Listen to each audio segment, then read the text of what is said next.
सफेद कपड़ा पवित्रता का प्रतीक है, शांति का प्रतीक है।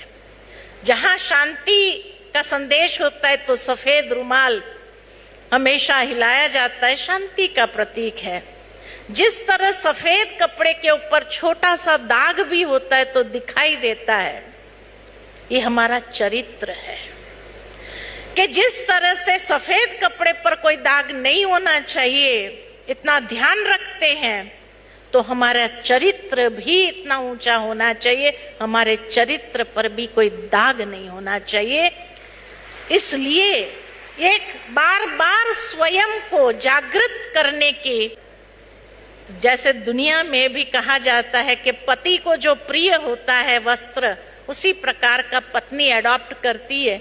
अगर उसको साड़ी पसंद है तो पत्नी साड़ी, उसको खुश करने के हिसाब से वो साड़ी ही पहनती है।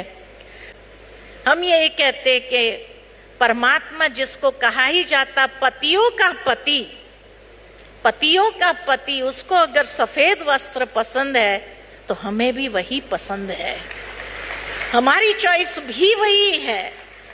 और इसीलिए सफेद वस्त्र तो वैसे भी देखा जाए, महाराज जी बता रहे थे कि माँ सरस्वती का ड्रेस है।